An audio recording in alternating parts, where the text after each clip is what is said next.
पैसों के लिए जेठानी ने बेचा देवरानी को अपना बच्चा। एक बहुत बड़े और आलीशान हवेली के नक्काशीदार दरवाजे के पीछे एक बहुत बड़े हॉल में रेशमी धोती कुर्ता पहने रघुवीर सिंह भारी भरकम कुर्सी पर बैठे मूंछों पर ताव दे रहे हैं। उनके चेहरे पर अनुशासन और अनुभव की लकीरें साफ दिख रही होती हैं। वहीं हॉल में गांव के लोग कतार में खड़े होते हैं। हाँ, अब बताओ कौन यहाँ अपनी झोली भरने आया है और कौन कर्ज का बोझ कम करने। तभी उनके पास उनका 5 साल का पोता आर्यन आता है और उनसे लिपट जाता है। दादाजी दादाजी। रघुवीर सिंह आर्यन को गोद में उठा लेते हैं। तभी वहाँ उनकी बड़ी बहू और आर्यन की माँ माया उनके पास आती हैं और पापा जी, आर्यन का अब स्कूल में एडमिशन करवाने का समय आ गया है। मैंने शहर के एक इंटरनेशनल स्कूल में बात की है। वहाँ की फीस 2.5 लाख रुपए है। क्या 2.5 लाख रुपए सिर्फ एक स्कूल में दाखिले के? अरे सरकार, 2.5 लाख रुपए कैसे स्कूल में लगते हैं? मेरा पोता तो सरकारी स्कूल में पढ़ता है। वहाँ किताबें और ड्रेस भी मुफ्त मिलती है। चुप रहो तुम। तुम्हारे पोते और मेरे पोते में जमीन आसमान का फर्क है। मैं खुद भले ही 25 पैसे वाली स्लेट पर पढ़ाऊं, लेकिन इसका मतलब ये नहीं कि अपने पोते को भी वैसे ही पढ़ाऊं।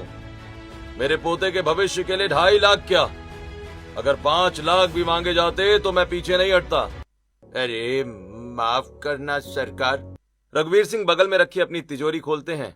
उसमें से 2.5 लाख रुपए निकालकर माया को दे देते हैं। माया बहू, तुम पैसों की चिंता मत करो। हाँ, आर्यन को अच्छे से स्कूल में भेजो। फिर माया पैसे लेकर आर्यन के साथ वहां से चली जाती है। तभी रघुवीर सिंह का छोटा बेटा आदित्य वहां आकर उनके पैर छूता है। प्रणाम पिताजी, मैं ऑफिस के लिए निकल रहा हूँ। जीते रहो बेटा, जीते रहो। तुम ही तो इस घर के कारोबार को संभालते हो। तुम्हारे बड़े भाई ने तो। इतना कहकर रघुवीर सिंह रुक जाते हैं और आदित्य वहां से चला जाता है। तभी गांव के सूरज, रवि और आकाश अपने कंधों पर टांग कर नशे में धुत विक्रम को लाते हैं। विक्रम के कपड़े मिट्टी से सने होते हैं और वो होश में नहीं होता। जमींदार साहब, विक्रम जी शराब के नशे में नाली के किनारे पड़े हुए थे। इसे इसकी माँ के पास ले जाओ। गांव वाले विक्रम को अंदर कमरे की तरफ ले जाते हैं तो वहीं हॉल में खड़े लोग आपस में कानाफूसी करने लगते हैं, जो रघुवीर सिंह के कानों तक पहुंच जाती है। भगवान भी कैसे कैसे खेल खेलता है। जमींदार साहब के पास इतना पैसा है, 2 बेटे और 2 बहुएं, लेकिन एक बेटा शराबी और निकम्मा और एक बांझ। गुस्से का घूंट पीकर रघुवीर सिंह लेन देन करके गांव वालों को विदा करते हैं। दोपहर के खाने के लिए हवेली के डाइनिंग हॉल में चले जाते हैं, जहां उनका बड़ा बेटा और पत्नी पहले से बैठे थे। वो भी वहां बैठ जाते हैं और फिर उनकी दोनों बहुएं पायल और माया उन्हें दाल, चावल, सब्जी और रोटी परोसती हैं। लेकिन खाने के बजाय रघुवीर सिंह पायल की तरफ देखकर बोल पड़ते हैं। छोटी बहू, तुम इस घर का वारिस हमें कब दे रही हो? तुम्हारी शादी को 5 साल बीत चुके हैं। क्या हमें पूरी जिंदगी सिर्फ एक पोते के ही भरोसे रहना पड़ेगा? आप कैसी बातें कर रहे हैं जी? बड़ी बहू माया ने तो वारिस दे ही दिया है ना। आर्यन है तो सही, फिर पायल पर इतना जोर क्यों दे रहे हैं? मुझे दोनों बहुओं से वारिस चाहिए।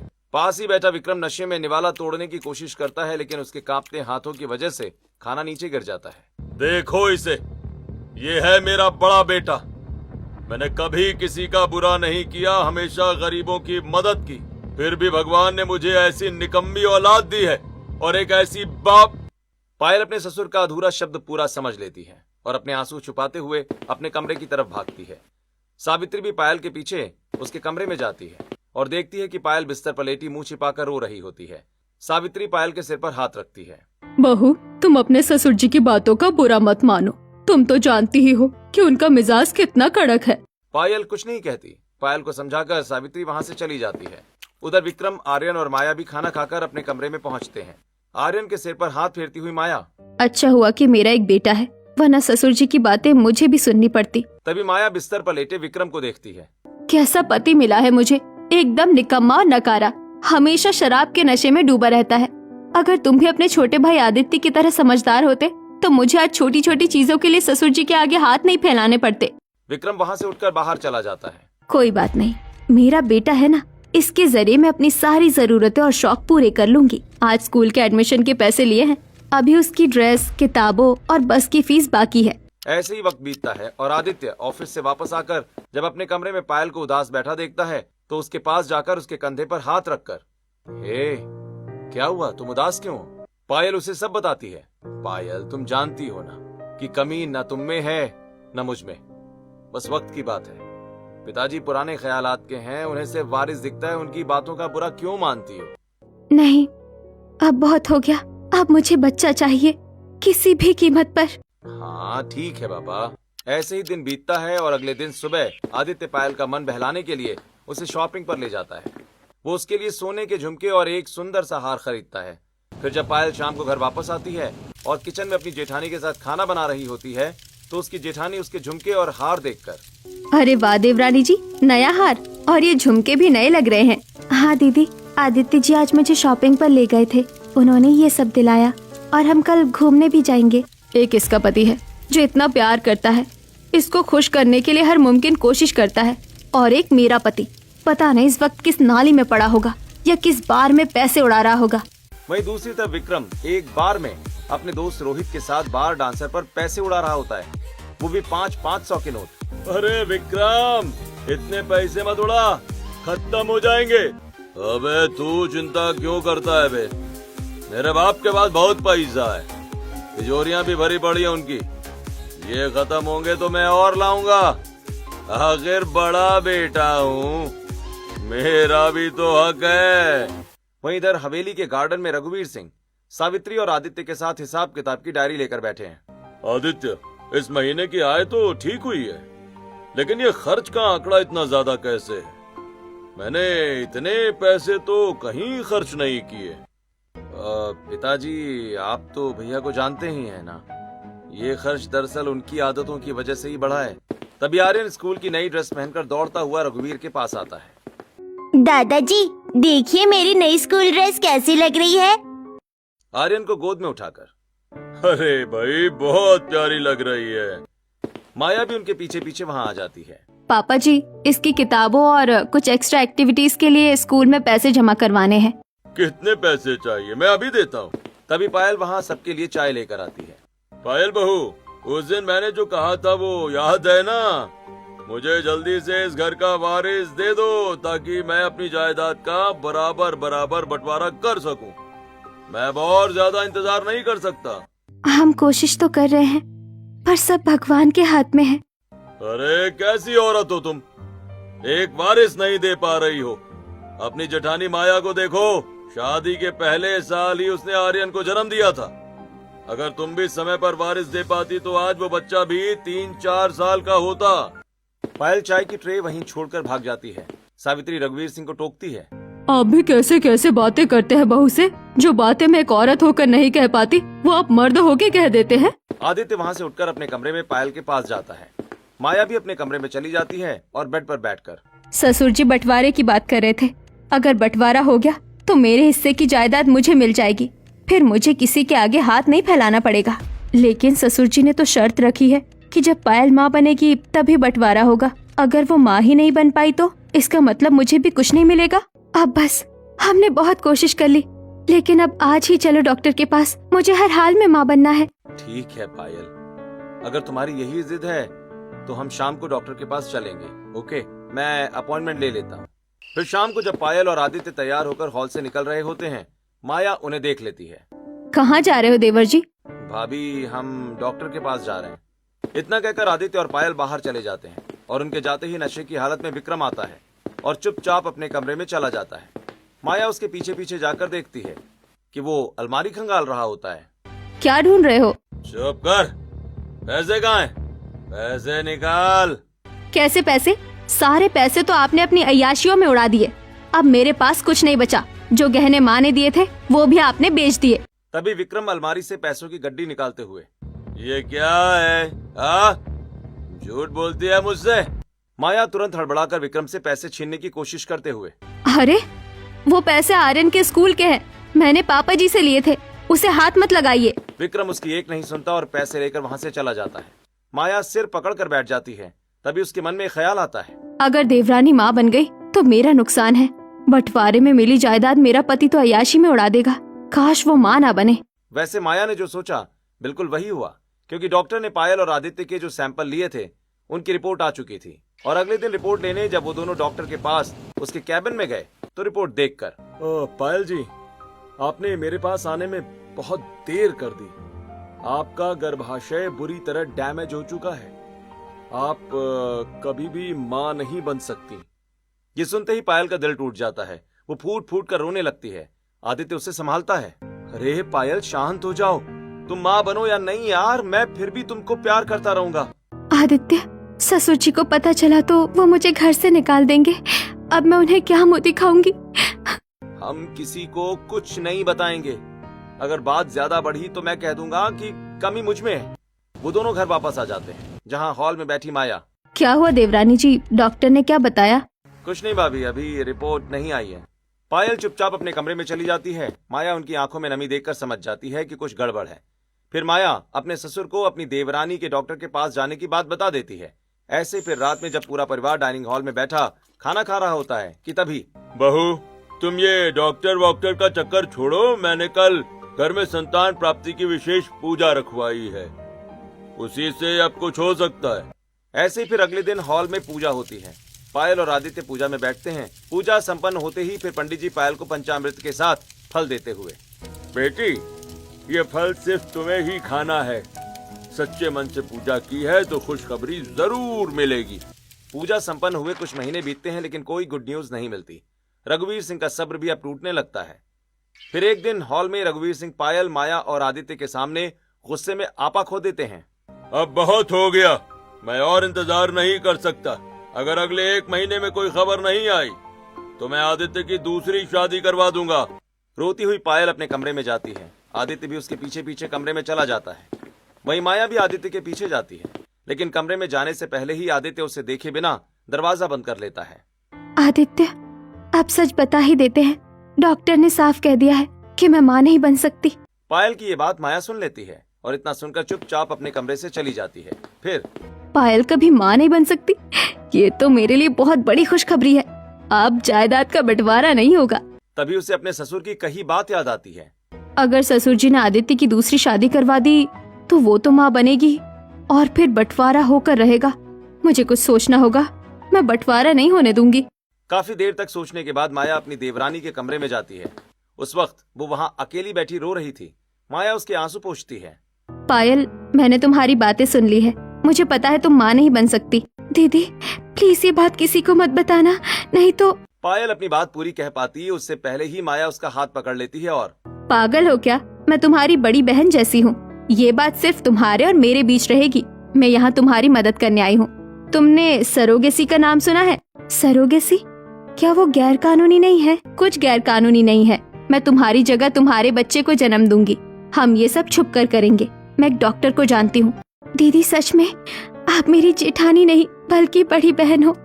इतनी बड़ी मुसीबत में मेरा साथ दे रही हो।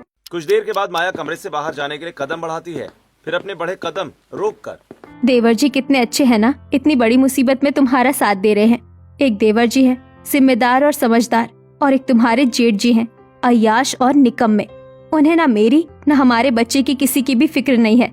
एक पैसे का काम नहीं करते। मैं तो यही सोच सोच कर परेशान रहती हूँ कि पैसों के बिना आर्यन का भविष्य क्या होगा। आप चिंता क्यों करती हो? उसके चाचा चाची है ना, उसे किसी चीज की कमी नहीं होने देंगे। हाँ जानती हूँ, लेकिन आखिर कब तक? तुम भी तो माँ बनोगी, फिर अपने बच्चे के भविष्य पर ध्यान दोगी। फिर मैं किसके सामने हाथ फैलाऊंगी? मुझे 50 लाख रुपए चाहिए आर्यन के भविष्य के लिए। 50 लाख? दीदी, आप मेरी मजबूरी का फायदा उठा रही है। फायदा नहीं, सौदा कहो। तुम्हें तुम्हारा बच्चा मिलेगा और मुझे मेरे बच्चे का भविष्य। बोलो, मंजूर है?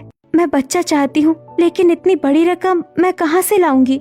देखो पायल, मैं तुम्हारे बारे में सोच रही हूँ, तो तुम भी तो मेरे बारे में सोचो ना। और माँ बनने के लिए 50 लाख कोई बड़ी रकम नहीं है, खासकर जब दाव पर पति लगा हो। सोचो, अगर ससुर जी ने देवर जी की दूसरी शादी करवा दी तो क्या होगा तुम्हारा? पायल को अपनी बातों में उलझाकर माया वहाँ से चली जाती है। पायल कोई फैसला नहीं ले पा रही थी। उसी दिन डिनर करने के बाद जब आदित्य और पायल कमरे में साथ होते हैं तो हिम्मत करके वो उससे अपनी जेठानी की कही बात बता देती है। 50 लाख रुपए? 50 लाख रुपए बहुत बड़ी रकम है पायल।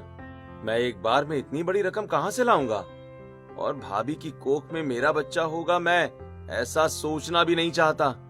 पायल आदित्य का हाथ थाम लेती है। तुम मुझसे प्यार करते हो ना, तो क्या तुम मुझे समाज की नजरों में बांझ बने रहने देना चाहते हो? और जैसा तुम सोच रहे हो वैसा नहीं होगा। सरोगेसी एक साइंटिफिक प्रोसेस है। पायल उसे पूरी प्रोसेस समझाती है। मैं माँ बनूंगी तो पापा जी खुश हो जाएंगे। हम आधे आधे करके दीदी को पैसे दे देंगे। आदित्य पायल की खुशी के लिए उसकी बात मान लेता है और ठीक है पायल, तुम्हारी खुशी के लिए मैं ये भी करूंगा। हम भाभी को आधे आधे करके 2 बार में पैसे दे देंगे। पायल आदित्य को गले से लगा लेती है और अगली सुबह जब माया नहाकर छत में खड़ी गीले बाल सुखा रही होती है तब पायल और आदित्य उसके पास जाते हैं और रात की पूरी बात बता देते हैं। कोई बात नहीं देवर जी, 25 लाख मेरे प्रेग्नेंट होते ही दे देना और बाकी के बच्चा मिलने के बाद। फिर माया उन दोनों को अपना पूरा प्लान समझाती है और पायल समझ गई ना? हाँ दीदी समझ गई। अब हम दोनों आपकी कही हर बात मानेंगे। उसी दिन माया उन दोनों को लेकर फर्टिलिटी और test tube baby expert doctor Neelam के क्लिनिक पहुंच जाती है। फिर डॉक्टर माया और आदित्य के टेस्ट करके आगे की प्रोसेस शुरू कर देती है। और जब वो तीनों घर वापस पहुंचते हैं तो हॉल में बैठे रघुवीर सिंह। तुम तीनों कहाँ गए थे? पापा जी, मुझे एक डॉक्टर के बारे में पता चला है, डॉक्टर नीलम। वो बहुत अच्छी डॉक्टर है। हो सकता है उनके इलाज से देवरानी जी बहुत ही जल्दी कोई खुशखबरी सुना दे। ठीक है, ये आखिरी मौका है। अगर कुछ नहीं हुआ तो फिर मैं वो करूंगा जो छोटी बहू को पसंद नहीं आएगा। रघुवीर की बात सुनकर वो तीनों वहां से अपने अपने कमरे में चले जाते हैं। उस दिन के बाद से अगले कुछ दिनों तक माया उन दोनों को नीलम के क्लिनिक ले जाती रही। लगभग 1 महीने के बाद विक्रम और आर्यन के रूम पर ना होने पर माया अपनी देवरानी के साथ खुद का प्रेगनेंसी टेस्ट करती है और रिजल्ट पॉजिटिव आने के बाद ये मैं माँ बनने वाली हूँ। उसकी आवाज सुनकर उसके ससुर भागे भागे वहां चले आते हैं। क्या कहा बहू? फिर से कहना। देवरानी माँ बनने वाली है। लेकिन खुशी से चिल्लाई तो तू थी ना। क्या फर्क पड़ता है खुशखबरी किसने दी? मुद्दे की बात तो ये है कि पायल मां बनने वाली है। मुझे तो बस वारिस चाहिए, फिर चाहे वो पोता हो या पोती। रघुवीर पायल के सिर पर हाथ रखते हैं और पायल बहू, आज से तुम कोई काम नहीं करोगी, बस आराम करोगी। लेकिन होता उसका उल्टा है। पायल घर का सारा काम करती है और माया अपने कमरे में बैठी आराम करती है। और फिर एक दिन रघुवीर पायल को हॉल में झाड़ू लगाते देखता है और उसके पास आकर, छोटी बहू तुम झाड़ू क्यों लगा रही हो? और बड़ी बहू कहाँ है? पापा जी, डॉक्टर ने शरीर को एक्टिव रखने के लिए कहा है, नहीं तो बाद में परेशानी हो सकती है। बस इसीलिए मैं काम कर रही हूँ और दीदी अपने कमरे में आराम कर रही हैं। ठीक है बहू, करो, डॉक्टर जो कहे वो करना। ऐसे 2 महीने बीत जाते हैं और सबकी नजरों में प्रेग्नेंट पायल घर का सारा काम करती और प्रेग्नेंट माया अपने कमरे में आराम करती। ये बात सावित्री नोटिस कर लेती है। जो भी खाने पीने की चीजें रघुवीर सिंह पायल को लाकर देते वो सब माया ही खाती। और फिर एक दिन अपने कमरे में रघुवीर सिंह के साथ बैठी सावित्री। एक बात समझ नहीं आ रही, माँ बनने वाली है छोटी बहू, लेकिन ये बड़ी बहू माया क्यों सारा दिन कमरे में रहती है और पायल सारा काम करती रहती है? तुम भी क्या बेमतलब की बात सोचती हो? पायल को डॉक्टर ने काम करने को कहा है, इसलिए देवरानी काम करती है और जेठानी आराम। ऐसे ही समय बीतता है और सबकी नजरों में पायल की प्रेगनेंसी का 5वां महीना शुरू हो जाता है। लेकिन अब माया का पेट थोड़ा बाहर निकलने लगता है और पायल का पेट वैसे का वैसा ही रह जाता है। और फिर एक दिन घर का काम करते हुए पायल के पेट पर उसकी सास और ससुर की नजर पड़ती है, लेकिन वो कुछ नहीं बोलते। वहीं जब भी आर्यन के बहाने सावित्री माया के कमरे में जाती तो उसका बढ़ा हुआ पेट देखती। फिर एक शाम गार्डन में रघुवीर के साथ चाय पीते हुए सावित्री, आपने गौर किया 5 महीने हो गए हैं पर पायल का पेट बिल्कुल भी नहीं निकला, वही माया का पेट बाहर निकले जा रहा है। अब बड़ी बहू दिन भर कमरे में रहेगी, कोई काम नहीं करेगी तो मोटापा तो आएगा ही। और छोटी बहू अकेला ही पूरा काम करती है तो हो सकता है कि उसकी वजह से उसका पेट नहीं दिख रहा। तुम भी ये बेवजह की चिंता करती हो? उनकी बातें पास में पौधों को पानी दे रही पायल सुन लेती है और माया के कमरे में जाकर उसे सारी बात बता देती है। तुम एक काम करो, तुम बाजार से नकली पेट ले आओ, वही लगाकर सबके सामने आना और मैं ढीले कपड़े पहनूंगी ताकि माँ जी जब भी कमरे में आए तो उनसे मेरा पेट छुपा रहे। ऐसे फिर नकली पेट लगाकर पायल और ढीले कपड़े पहनकर रूम से बाहर ना निकलकर माया की तरह ही 9वें महीने की शुरुआत तक सबसे बचती रहती है। वही नशे का आदि विक्रम माया पर ध्यान ही नहीं देता था तो उसकी कोई चिंता ही नहीं थी। और एक रात जब विक्रम रूम में नहीं होता है तब माया कॉल करके पायल और आदित्य को अपने रूम में बुला लेती है। पायल, डॉक्टर की बताई हुई डेट परसों की है, अब रिस्क बढ़ गया है। मैं आज रात ही हॉस्पिटल में एडमिट हो जाती हूँ। तुम कल सबसे कह देना कि मैं अपनी सहेली की शादी में चली गई हूँ और अब यहाँ से तुम अकेले ही संभालना। रात के अंधेरे में आदित्य माया को हॉस्पिटल में एडमिट करवाकर वापस घर आ जाता है। वहीं अगली सुबह पायल जब हॉल में सब लोगों के साथ नकली पेट लगाए और मैक्सी पहने बैठी थी तभी उसके फोन में डॉक्टर नीलम का मैसेज आता है। मैसेज पढ़ते ही, ओह माँ, बहुत तेज दर्द हो रहा है, लगता है समय आ गया है। पायल दर्द में तड़पने का नाटक शुरू कर देती है। फिर आदित्य पायल को कार में बिठाकर उसी हॉस्पिटल में ले जाता है जहां पर माया को रात को एडमिट करवाया गया था। उसके साथ पायल के ससुर भी थे, जहां डॉक्टर नीलम ने माया के कहने पर सब सेट कर रखा था। नीलम पायल को आईसीयू वार्ड में ले जाती है। आईसीयू वार्ड के बाहर घबराए हुए खड़े सावित्री और रघुवीर सिंह नहीं सोच पाते कि पायल को तो डिलीवरी वार्ड की जगह आईसीयू में क्यों ले जाया गया है। भगवान सब सही करे। तभी डॉक्टर नीलम आईसीयू से बाहर एक छोटे से रोते हुए बेबी बॉय को लेकर आती है और रघुवीर सिंह की गोद में देते हुए। बधाई हो जमींदार साहब, आपकी छोटी बहू ने एक बहुत ही तंदुरुस्त बेटे को जन्म दिया है। रघुवीर सिंह बच्चे का मुंह देखते हैं और अरे अब मेरा परिवार पूरा हो गया। नीलम पायल को आईसीयू में इसलिए ले गई थी क्योंकि डिलीवरी वार्ड में डिलीवरी का नाटक करना मुश्किल होता। डिलीवरी वार्ड में माया की मां बनते ही नीलम ने पायल को मैसेज कर दिया था और उसके बेटे को लेके आईसीयू में रख दिया था। उसके बाद क्या हुआ ये आपने देख ही लिया। प्लान के मुताबिक नीलम पहले माया को डिस्चार्ज करती है ताकि वो घर जाकर खुद को संभाल सके। उसके बाद उसकी देवरानी को। पायल की मां बनने की खबर से पूरा परिवार और गांव खुश होता है, लेकिन उसकी असली मां पायल के कमरे में जाती है और उसे गोद में लिए बिस्तर पर बैठी पायल से, लाओ मेरे बाकी के पैसे। वो अलमारी में सूटकेस में रखे हैं जेठानी जी। माया अपने दुधमुहे बच्चे का मुंह भी नहीं देखती और अलमारी से सूटकेस निकालती है और उसे खोलकर उसमें से पैसे लेकर वहां से अपने कमरे में चली जाती है। अपनी कही बात के मुताबिक अगले दिन रघुवीर सिंह पूरे परिवार को हॉल में इकट्ठा करते हैं और अपनी जायदाद का एक हिस्सा अपने पास रखकर बाकी का बराबर बराबर दोनों बेटों के नाम कर देते हैं। आज मैं बहुत शांति महसूस कर रहा हूँ। अब मैं चैन से धाम की यात्रा पर जा सकता हूँ। अगले कुछ दिनों तक पूरी हवेली में धूम मची रहती है। मेहमानों का आना जाना लगा रहता है और वो सभी पायल को महंगे महंगे तोहफे देते हैं, लेकिन रघुवीर सिंह और सावित्री के दिए हुए डायमंड नेकलेस और डायमंड इयररिंग्स से महंगे नहीं। इस धूमधाम में कमजोर हो चुकी माया पर कोई ध्यान ही नहीं देता है और उसे अपनी सेहत पर ध्यान देने का टाइम ही नहीं मिल पाता है। और फिर एक दिन वो अपनी देवरानी के कमरे में जाती है, उसकी गोद से अपने बेटे को लेकर अपने आंचल से लगाकर उसे दूध पिलाने लगती है। बेटा पहचान ले, यही है तेरी असली माँ। भूख लगने पर यही तुझे अपने आंचल से दूध पिलाएंगी। मैं यहाँ किसी को अपनी पहचान करवाने नहीं आई, बल्कि अपना हक लेने आई हूँ। जो तोहफे तुम्हें मिले हैं वो मेरे हैं, क्योंकि भले ही पैसे के लिए मैंने तुम्हें अपना बच्चा बेचा है, लेकिन असली माँ तो मैं ही हूँ। हाँ जेठानी जी, मैं जानती हूँ, इसीलिए मैंने पहले से ही वो सारे तोहफे अलग से रख दिए हैं। इतना कहकर पायल अलमारी खोलती है और माया बच्चा पायल की गोद में देकर अलमारी से सिर्फ डायमंड नेकलेस और इयररिंग लेकर वहां से चली जाती है। माया कुछ ही दिनों में बेचे हुए बच्चे से मिले पैसे, अपने गहने, कपड़े, महंगी घड़ियां और बहुत कुछ शौक पूरे करने में खत्म कर देती है। और एक दिन माया अलमारी के पीछे छिपाए हुए अपने दोनों बैग निकालकर खोलती है तो उसमें सिर्फ 10 और 500 के नोटों की गड्डियां देखकर अरे सिर्फ 5 लाख बचे हैं। इतने पैसे इतनी जल्दी कैसे खत्म हो गए? तभी माया के कानों में पायल की लोरी गूंजती है। यशोदा का नंद लाला, ब्रज का उजाला है।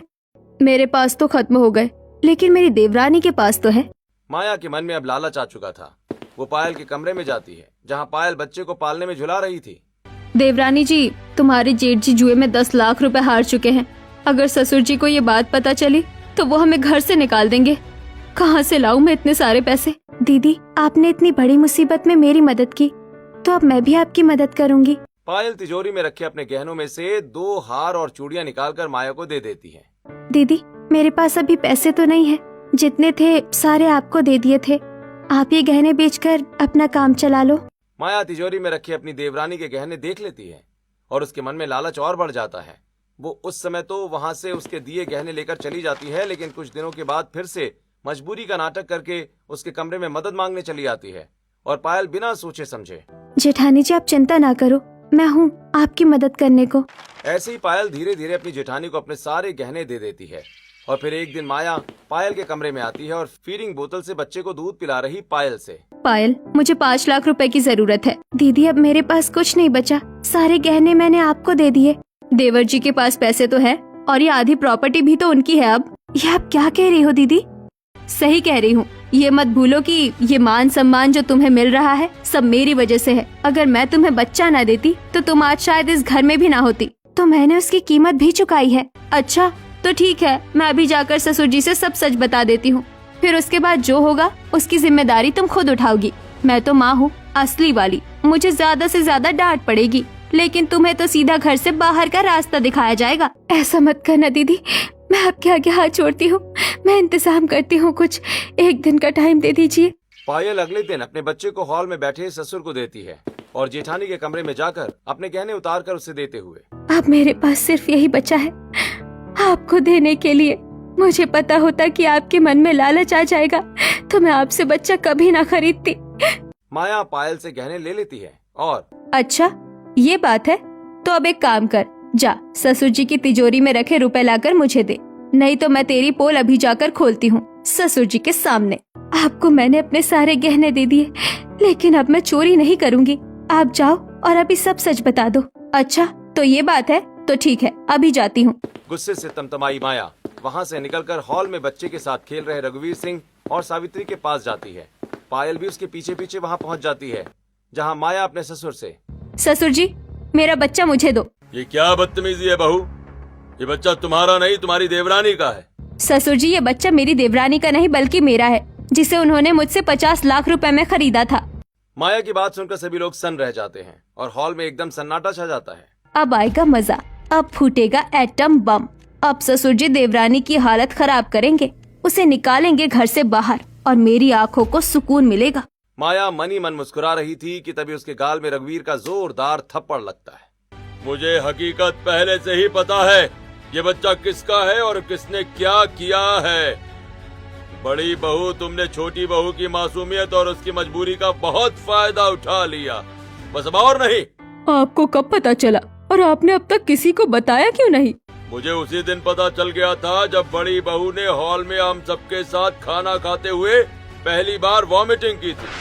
उस दिन पूरा परिवार डाइनिंग हॉल में बैठा खाना खा रहा था। तभी माया मुंह पकड़कर बाथरूम की तरफ भागती है और उसके पीछे पीछे पायल भी जाती है। फिर माया पायल को अपने पास देखकर, अरे देवरानी जी तुम क्यों आ गई? उल्टी तो मुझे हो रही है। अरे माँ तो मैं बनने वाली हूँ, आप नहीं तो उल्टी तो मुझे होगी ना। घर वालों को पता चलना चाहिए कि छोटी बहू को उल्टी हो रही है, इसीलिए मैं आ गई। पानी का ग्लास लिए उनके पीछे खड़े रघुवीर उनकी बातें सुन लेते हैं। हॉल में सब लोगों को रघुवीर सारी बात बता देते हैं। उसी दिन तुम्हारे झूठ का मुझे पता चल चुका था और मैं चुपचाप वापस आकर हॉल में सब लोगों के साथ बैठ गया। मैं पहले बहुत खुश था कि एक जेठानी अपनी देवरानी की मदद कर रही है। मेरी दोनों बहुओं में बहुत प्यार है। फिर मुझे पता चला कि वो प्यार नहीं बल्कि तुम्हारा लालच है। बहू, तुमने कैसे अपनी देवरानी से उसके गहने लिए और उन तमाम पैसों को कहाँ खर्चा किया, मैं सब जानता हूँ। मेरा बड़ा बेटा तो निकम्मा था ही, तुम भी लालची निकली। अपने ससुर की बात सुनकर माया उनके पैरों में गिर जाती है। पापा जी मुझसे बहुत बड़ी गलती हो गई, मुझे माफ कर दो। मुझे पैसों के लिए देवरानी को बच्चा नहीं बेचना चाहिए था। बड़ी बहू, मैं तुम्हें माफ नहीं करूंगा बल्कि जायदाद से बेदखल करूंगा। ससुर जी आप ऐसा नहीं कर सकते। आप अपने बेटे, अपने पोते, अपनी बहू को जायदाद से बेदखल नहीं कर सकते। मैं कर सकता हूँ, मेरी जायदाद है। आप अपने पोते के बारे में तो सोचो, उसका क्या होगा? बहू, तुम्हारा छोटा बेटा यानी मेरा छोटा पोता मेरी छोटी बहू के पास रहेगा। अब वही उसकी असली माँ है और ये मेरा बड़ा पोता अब मेरे पास रहेगा। उसका भविष्य मेरे साथ सुरक्षित है, एक लालची माँ और अय्याश बाप के साथ नहीं। उसी दिन रघुवीर वकील बुलाते हैं और अपनी जायदाद से बड़े बेटे और बड़ी बहू को बेदखल कर देते हैं। निकल जाओ यहाँ से और दोबारा मुझे अपनी शक्ल मत दिखाना। तब तक शराब के नशे में विक्रम भी वहाँ आ चुका था। विक्रम को अपने साथ लेकर माया हवेली के बाहर निकल जाती है और अब वो गांव के बाहर एक झोपड़ी बनाकर रहने लगती है। ऐसे ही फिर एक शाम झोपड़ी के बाहर माया मिट्टी के चूल्हे में लकड़ी में आग जलाने की कोशिश कर रही थी। तभी नशे की हालत में विक्रम डगमगाते हुए उसके पास आता है। आ गए तुम। अगर तुम निकम्मे ना होते, तुम शराबी ना होते, तो आज हमारी हालत ऐसी नहीं होती। अगर तुम देवर जी की तरह जिम्मेदार होते तो मुझे पैसों के लिए देवरानी जी को अपना बच्चा ना बेचना पड़ता और हम सड़क पर ना आते। ऐसे ही लालची जेठानी अपने लालच की वजह से जंगल में गरीबी में अपना जीवन बिताती है और वहीं देवरानी अपने बच्चों के साथ खुशी खुशी हवेली में अपना जीवन बिताती है।